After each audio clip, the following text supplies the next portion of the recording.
bilis, umupas. At sa mga hindi pa nakakaalam, siya po ang aking panganay na anak.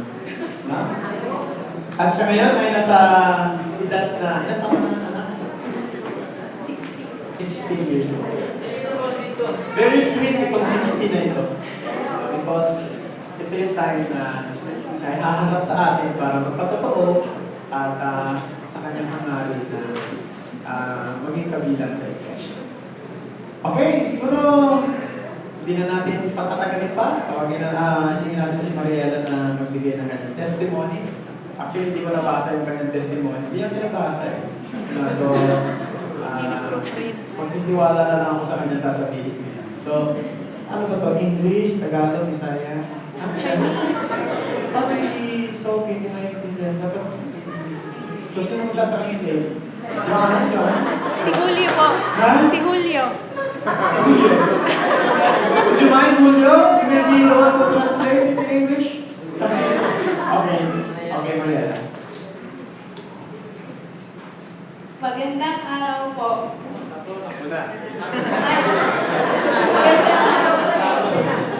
Ako po si Mariela at 16 years old na po ako. Kung hindi ako nagkakamali, 15 years na po ako nagsisimba dito sa church. Kung ano po ang edad nitong SGCC, yun din ang tao na nagsisimba ako dito. Siguro marami sa inyo nagtatanong kung bakit ang tagal kong nagpa-member. Kailan ko lang kasi naiintindihan na lahat ng napapakinggan ko simula noong bata pa ako. Kailan lang pinaintindihan ng Diyos ang lahat sa akin. Bata pa lang ako, nakakapakinig na ako. Laking Sunday school ako. Madami ako napapakinggan na Bible stories noon, pero hindi ko alam kung anong kinalaman ng mga yun sa buhay ko. Routine lang ang pagsimba sa akin noon. Nagsisimba ako kasi nakasanayan ko lang.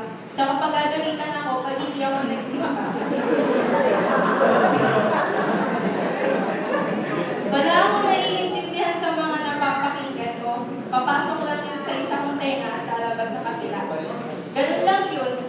Dati wala akong pakialam kahit magkasala ako ng paulit-ulit. Gusto ko pa nga eh. Hindi ako nakakaramdam ng pagsisisi sa pulis. Naaalala ko pa noon na excited ako pag may ibabaptize. Hindi dahil sa may iligtas ulit ang Panginoon, kundi makakapag-swimming ako sa baptistry pagkatapos. Kahit ako, hindi ko nakikita ang sarili ko na mababautismuhan. Minsan inisip ko na din na mukhang wala yata akong pag-asa. Ayoko kasing iwan ang kasalanan ko. Kasi mahal ko yung mga maling ginagawa.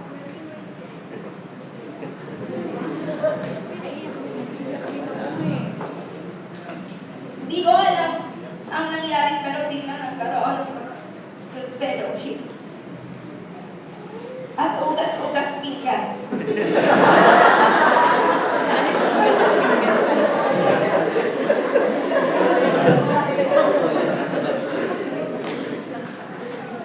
Naging magkaka-close yung mga youth dito sa simbahan at sa tingin ko, ginamit ito ng Diyos para sa akin.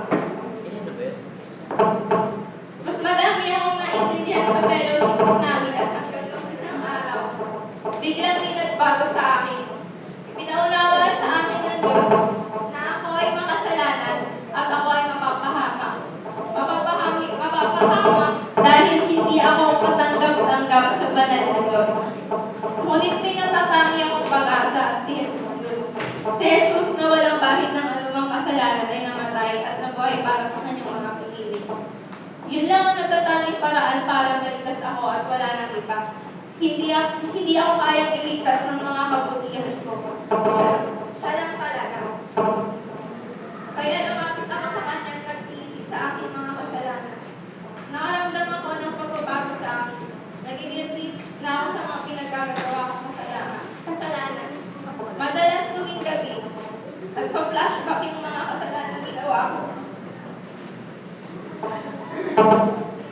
Nainis ako sa sarili ko.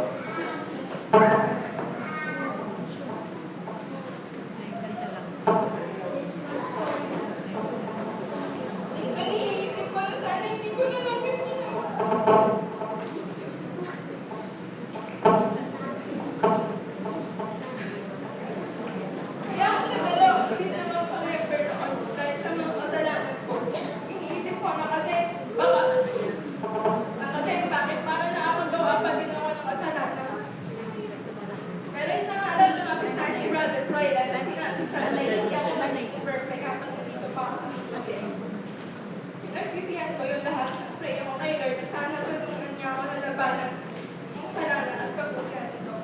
Hihingi din ako ng gabay. Sana sa lahat ng desisyong gagawin ko ay umayon sa kagustuhan ko.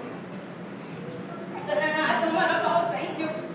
Lahat bilang patotoo ng aking pananampalataya. Hindi po ako nagpa-member dahil hinilit ako o na-pressure ako o dahil sa anak ako ng pastor. Nagpa-member po ako dahil ito ang aking patotoo na ako ay pananampalataya. Salamat po. Amen.